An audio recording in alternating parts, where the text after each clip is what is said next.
One of the really exciting things, though, is the fire resistance. Okay, so can you talk about the fire resistant? Why is it fire resistant? Because people think, oh, it's wood. How could it possibly be in any way superior to building with concrete and steel? Tell us about that. Sure. People have this perception that because steel and concrete are considered combustible from the start, that they perform well in fire. And that's really the furthest from the truth, because steel actually gives up its structural capacity at a much lower temperature than wood does. And most concrete has steel included into it, so rebar and whatnot. And it can tend to spall when it goes under high temperature. So after any fire event, typically steel and concrete, they might not be usable. Wood, when you produce it in an extremely large format, is very, very predictable. The best way I've heard this described is if you're trying to build a campfire, you need to start with the little tiny pieces, shavings, moss, kindling, in order to get it going. And then you might be able to put a whole log, but you're not going to be able to start a fire on a whole log.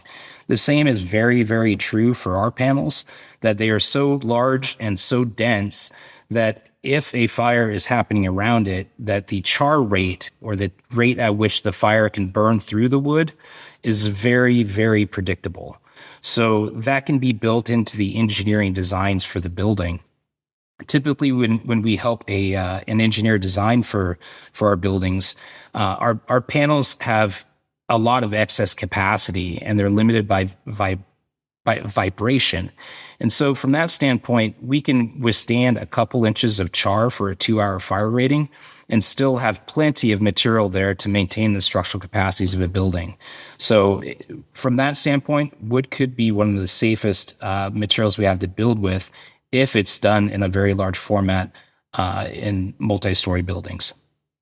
Well, and so this is interesting because you can use them in multi-story buildings, but you can use them in residences, and not everybody is aware that you can do both. I've run into that when I've been talking about this for a couple of years. They think, no, it's only for large scale buildings. So first, let's talk about for large scale buildings, because we were able to go into one of yours that you had built out of the mass ply. Can you talk about like the timing of it is really interesting as well. How long did it take? How big is that building? And why is it so quiet inside and smells so good? All those natural attributes of wood that we all appreciate. Well, so the interesting and unique thing about mass timber is that it's all prefabricated. So we will essentially take in a building design, and we will translate every structural element into a wood product that can replace either a steel frame, steel roofing, whatever type of material you want, and we'll translate it into a 3D model. At that point, every penetration and every connection point and every shape for your building is pre-cut into those panels. So you end up with essentially a Lego house, or a house that can be constructed very, very quickly just with screws, without any of the other types of labor that goes into cutting openings and joists or whatnot. So a building done well is a building that has an architect, an engineer, and all the mechanical, electrical, and plumbing all aligned so that it can be pre-designed into the 3D model. And when that is done, these buildings go up very quickly. The cabin you mentioned, essentially the structural install period was only 10 working days, because you're essentially just taking prefabricated panels and screwing them together. Then you have your structural envelope. So it really offers a lot of opportunity. When we're talking about very large buildings, I was just talking to a client yesterday about a 12-story building we're building down in Oakland starting next month. They anticipate that they will be able to put up 6 floors in a week. So that means the entire structure for the building will go up in 2 weeks. And that will be remarkable to see. That actually is really helpful for post megafire rebuilds too. And many people want sort of the emotional connection that they have to wood, but they think that they can't have it. And so, how long did it take for the cabin to be built? Then, which I can see you're in right now, so it's very beautiful. But how long did it take for those walls to go up, the structural frame? Yeah, the structural frame was really only 10 working days. Obviously, all the other things take quite a while, but so we were still just under a year for overall construction, finishes, appliances, everything else that went into it. But it was still a fairly expedited schedule as far as how quickly it went up. So I love that, and I love the fact again that it's very, very beautiful. So let's talk about the residential piece of it, like the cabin, for example. You made some pretty cool choices when you were constructing this to make it intensely fire resistant, right down to the insulation. Can you talk about the choices that you made? We consider this to be a real opportunity to highlight fire safe construction. Also because our material operates very, very well in a fire. So some of the elements that we designed into this property and into the house, one, we put in a 20,000 gallon fire pond nearby, which we've made accessible to the local community as well, with standoffs for the local fire department. We have a sprinkled perimeter around the entire 3 acres of the property. For the house construction itself, we put a 15-foot rock perimeter around the house with no large shrubberies that are going to be near.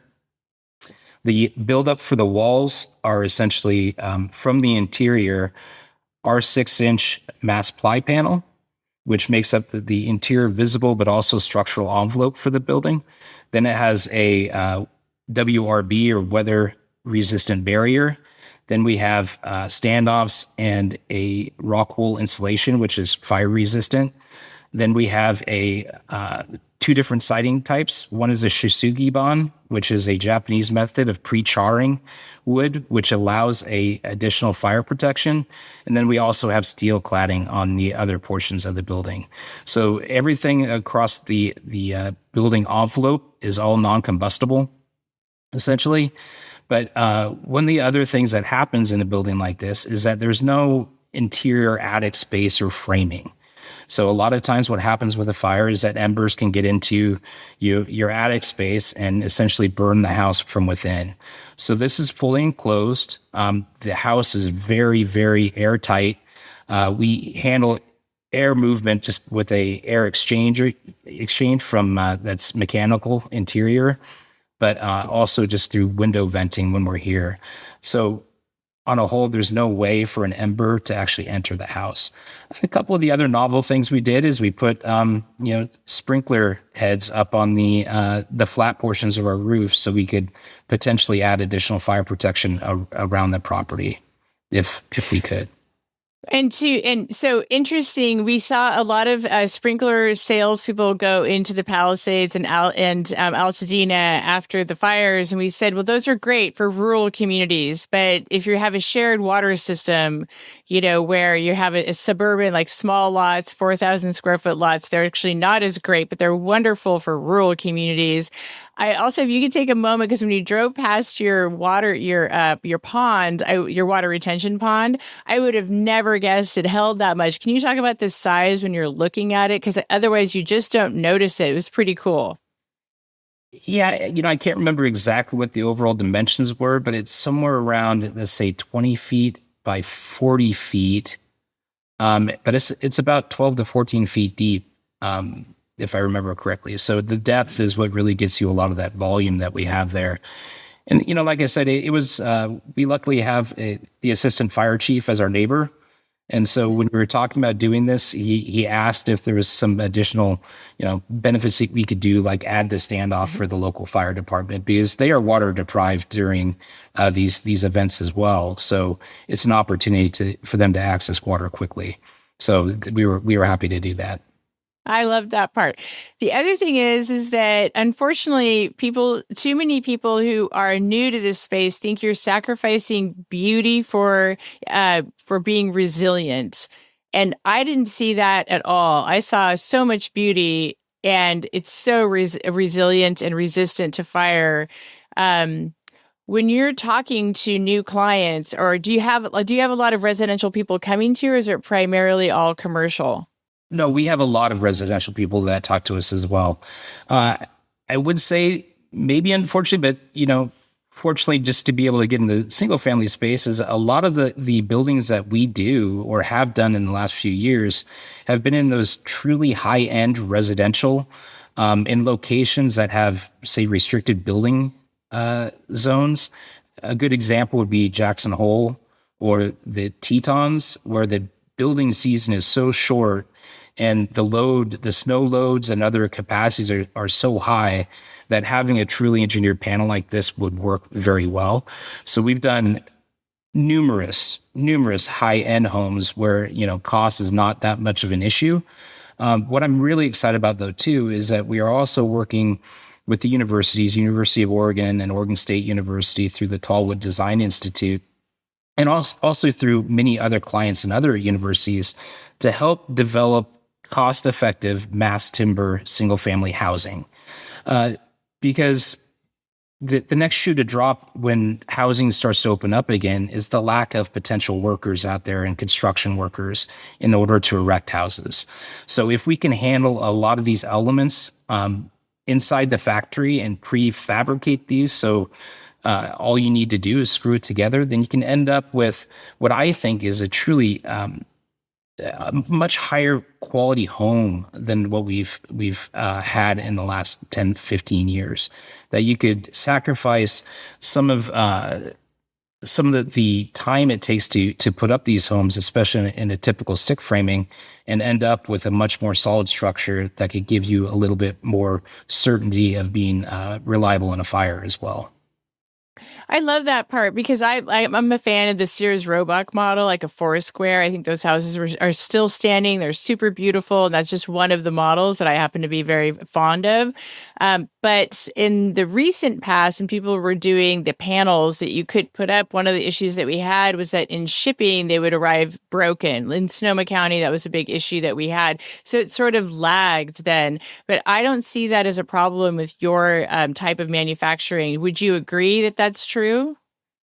Yeah, I would definitely agree with that. And to your point, I'm amazed that Sears Roebuck was able to solve this issue 100 years ago, but we can't solve it now. I mean, it seems a little ridiculous to me. When we create a project, whether it's a single family home or it's a multi-story building, we specify location of panel on each truckload. So every panel has a number. This is like paint by numbers. You know the location on the truckload. You know exactly where it goes on the building. So yes, you have to have some heavier equipment, a crane or an extended boom forklift, something like that, to put them up, because you're not going to be carrying these panels across your job site. But the efficiency of that labor is extremely improved, and the quality of these panels are so much more than you would see in a typical stick frame.